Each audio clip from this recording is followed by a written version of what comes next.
Creating a safe place for mental health at work has never been as big a deal as it is today.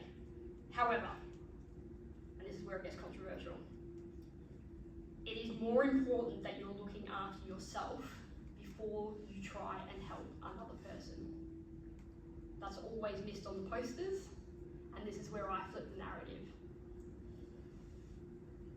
If you're not okay, they won't be okay.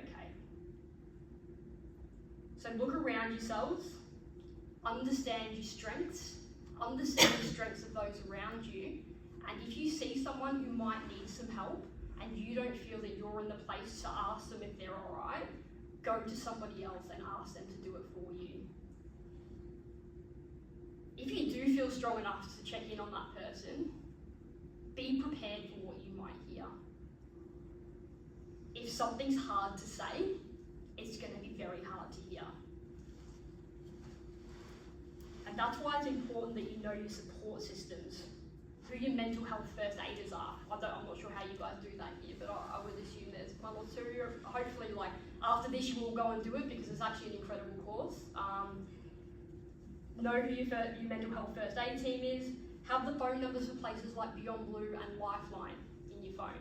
I worked for Beyond Blue. I didn't even have their number in my phone when I went through a crisis. I do now. I gave them a ring like a couple of months ago and I still wasn't feeling okay. Chatted on the phone to a dude for like 15 minutes, felt better.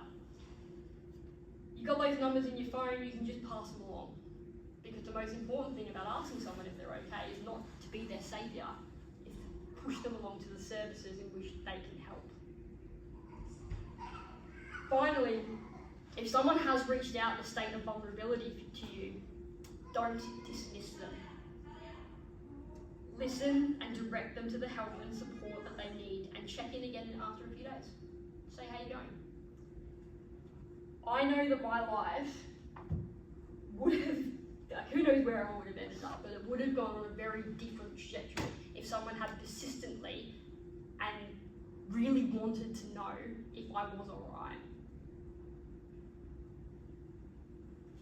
And after that, if I told them something, if they actually followed through, that would have been a key difference for me.